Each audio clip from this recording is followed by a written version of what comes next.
How to survive a falling elevator. There's probably not a single person who the thought of a falling elevator hasn't crossed his mind.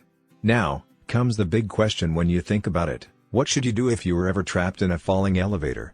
Is there anything you really can do? Statistically speaking, elevators are quite safe, as long as their safety features function properly and passengers remain fully inside the car, and not trying to be all John McClane about it. Traction elevators. Modern elevators incorporate safety features to help prevent fatal falls.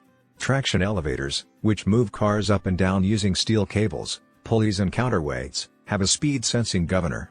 If the car happens to zip downward too quickly, the governor activates brakes on the elevator's travel rails. Traction elevators also locate switches along the elevator shaft, which detect cars as they pass and initiate slowdowns and stops at the appropriate points in their travel, whether during a normal stop or because the car is moving too fast.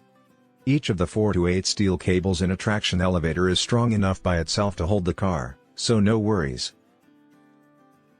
Hydraulic elevators. These types of elevators lift and lower the cars using a piston jack similar to the one auto mechanics use to lift automobiles, generally lack the safety features of traction elevators, unless the builders install special aftermarket safety brakes.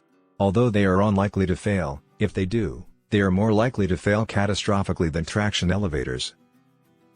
On the plus side, it's impractical to build a hydraulic lift higher than 6 stories, so you're only going to fall 60 to 90 feet. Then again, that means you will hit the basement doing a brisk 48 to 53 miles per hour. Good luck with that. What should you do? Okay, we've come to the interesting part of the video. What should you do in case you're trapped inside a falling elevator?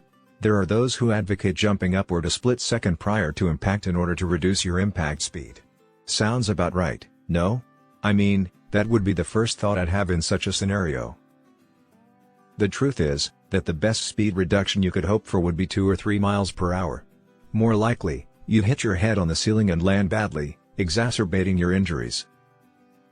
Another suggestion is that you should stand with your knees bent to absorb the impact, like a skydiver.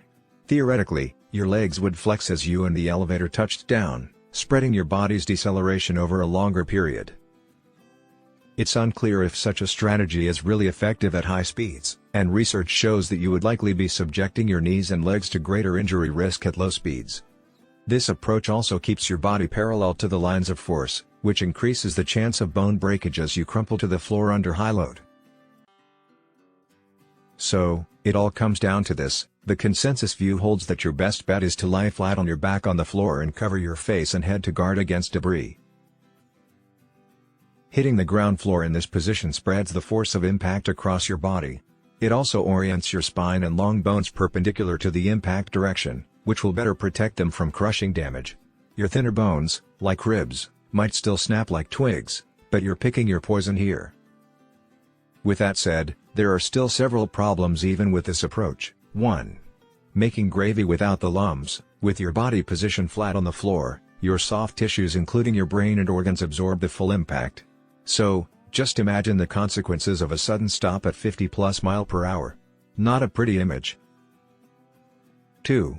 The tiger trap. There's always the possibility that no matter how well you cushion for impact, something else will do you in. For example, the elevator car might be destroyed on impact, transforming the floor into a zone of impaling, lacerating and crushing debris. Have you heard about Betty Lou Oliver? She holds the Guinness World Record for longest fall survived in an elevator, lived through falling 75 stories, more than 1,000 feet, in an Empire State Building elevator in 1945. If she had been lying on the floor as suggested, she probably would have been killed. In her case, the disconnected elevator cable coiled at the bottom of the shaft softened her landing.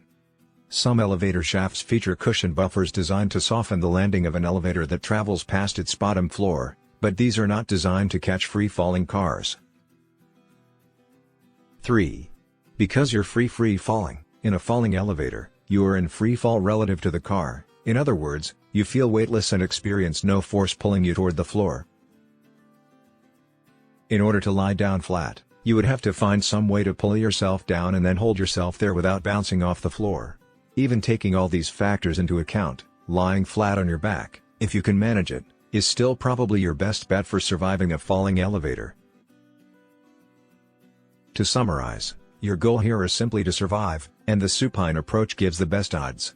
It might also be the statistically best option for reducing injuries over a shorter drop. Of course, chances are very slim that you'll ever need to find out if this approach works, but in case you do, now you know how to act and what to do in case, God forbid, you're inside a falling elevator. Thank you for watching.